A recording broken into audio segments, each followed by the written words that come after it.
My name's Becky Maden, and I work for the University of Vermont Extension on soil health, and I also have a farm with my family in Orwell, Vermont, that's called Singing Cedars Farmstead. So this is a hose that was loaned to us along with the steamer from the Cheshire County Conservation District, and it's basically like a really robust, big hydraulic hose, the same material, so there's no perforations in it, but it's permeable throughout the hose. So when the steam goes through it, it just pushes out pretty evenly throughout the hose. With our own steamer, we tried using a couple different techniques. One was just blowing the steam in under the tarp. And then the other technique we used was a punched perforated plastic dental tubing that can take low pressure steam. And then the other option some people use, which is pretty expensive, but I think it might be the preferred one, is a canvas hose that's like grommeted that evenly distributes the steam. But we've been pretty happy with this. And even though we still haven't totally perfected it, you want to have the beds totally prepped before steaming, but it's tricky not to walk on them in some fashion or another as you're setting up. So we try to contain our traffic. We're now in a planting pattern here. A grower last year did a talk called Pac-Man style planting, which is just like full planting, not in beds. So we actually don't have really defined walkways. For better or for worse, we'll see how that works out this year. So once the hoses are set up, we want to attach the steam delivery hose, which is this very burly steam delivery hose, to the socks. That's what they're called, socks.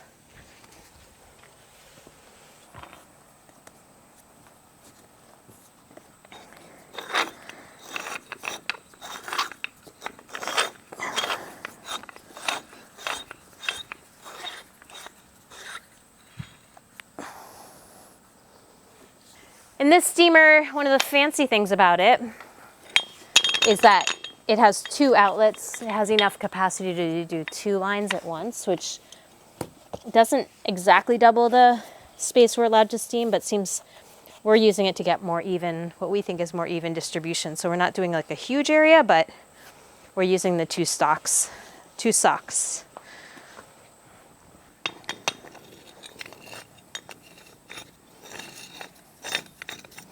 So what we were doing last year with our old steamer that's from the 50s is just having the delivery with a tarp in a shorter area and just blowing it in and billowing up the tarp.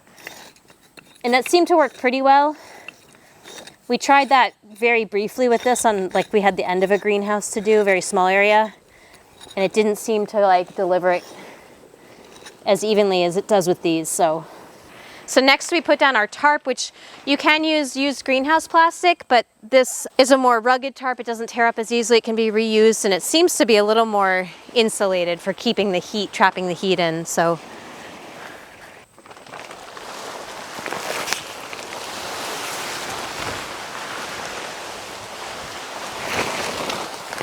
we are rototilling in between. We actually added this house, we added a bunch of our composted cow manure bedded pack into. We're on a really heavy clay here, so we bring in a lot of sand when we build our tunnels, and then we end up trying to catch up on the fertility and organic matter after the fact.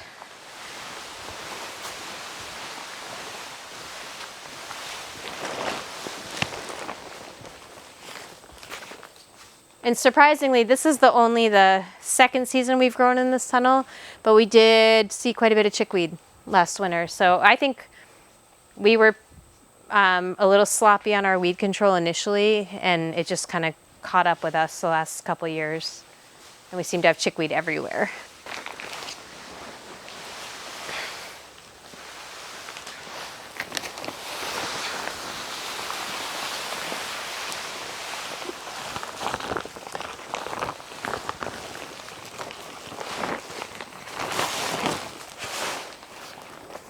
And this is as about as much area as we've been able to do, is the length of this tunnel, which is 75 feet, I think. And then about 12 feet wide.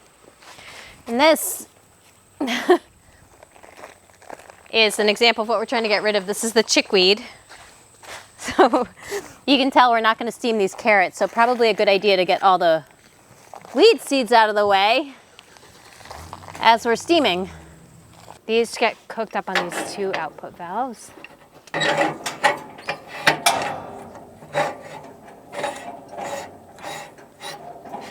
So one thing that I took my brain a little while to learn is that this is a low pressure steamer. So like the dangers of like, you know, the outlets having any problems and steam just like blasting into your face is not really, as far as I can understand it, a concern. So these hold really well, these fittings. And then we need 2 things to go into it from our farm. One is electricity and the other is water. So one nice feature we learned about this steamer is that it has a descaler on it, which is that white, there's like a filter and a descaler, because we had learned on the other steamer that a common problem is like the buildup from hard water. So this just does it for you instead of having to like fuss and scrub and everything at the end of the year. So that's a nice feature, and it's got, you know, a lot more bells and whistles, so you can bypass the steamer unit to fill the tank. So we've been taking the temperature, and what we are going for is 2 inches down under the soil surface. And we're aiming for 160 degrees. A lot of the recommendations are 180, and part of my research is to kind of evaluate different steam temperatures. On our farm, and for a lot of vegetable farms, we're really concerned with chickweed control. If there are other problems involved, like soil-borne pathogens, I know a lot of flower growers are using this for fusarium control. In that case, they go down deeper and have a higher steam temperature. So a lot of the literature kind of shows the different steam temperatures and what's killed at them. I was hopeful, and I think that's what our research is showing, that you could steam at a lower temperature and maintain a little more soil biological activity without like wiping everything out. And we're also learning, we're taking samples of the soil microbes before steaming and then sequentially after steaming. And we're learning that the microbes seem to rebound as well, so pretty effectively. So I don't know if, you know, there's enough of a population down below the soil surface. If they're, you know, migrating back up after steaming, whatever's happening, we're hopeful that this is not a completely destructive practice. I also feel like because it's in a high tunnel, which is already a pretty artificial environment where we're manipulating the soil health to a large degree, we're adding compost, we're adding beneficial microbes, that soil steaming is just one more kind of factor in that swinging of, you know, manipulation. So we're still learning about that effect. But so I've been plugging in usually about 4 temperature sensors all around the tarp to find out the distribution still isn't even enough to really have like one temperature sensor show us exactly what the temperature is. So you might have one up front that's like 95 degrees and the one in back could be 130 degrees. There's a pretty big variation. So because we're trying to get to 160, we're checking all 4 and, you know, kind of shooting for the best ballpark we can on that. And then Scott is doing one of the more important parts, which is dragging the chain out to seal the edges. So it's really important to seal the steam in under the tarp. And again, these chains are a gift from the Conservation District that loaned us the steamer. We were filling those dental sterilization tubes, plastic, with water, and it was a lot easier to move and a lot cheaper, but these are really effective. I think they do the best job weighing it down.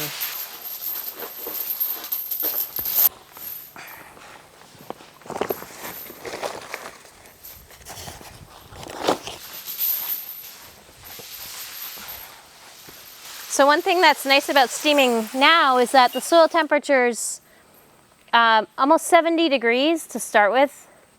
So raising it up to 160 is still a lot of energy, but if you're steaming, and last year I think we did a couple steams kind of later when it was cooler, and those extra 20 degrees on the back end really seem to make a difference. So it's nice to do it earlier in the fall to take advantage of higher soil temperatures.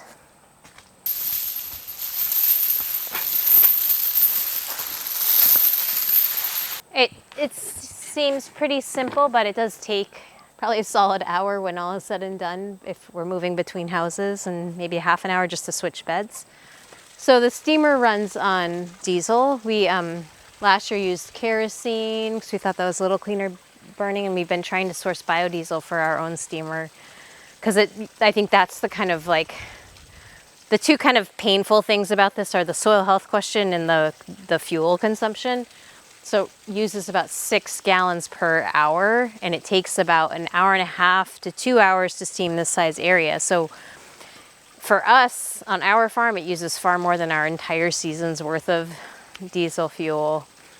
I'd say that's kind of the gut-wrenching part for me about it. I'm like, well, are we, is this really the direction we want to take things with improving our sustainability, is to use something that consumes an enormous amount of fuel? But we're hoping next year to get like a big cube delivered or pick up a big cube of biodiesel and run on that at least.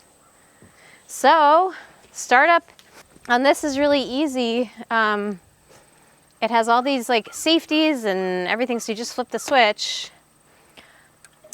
and there it goes.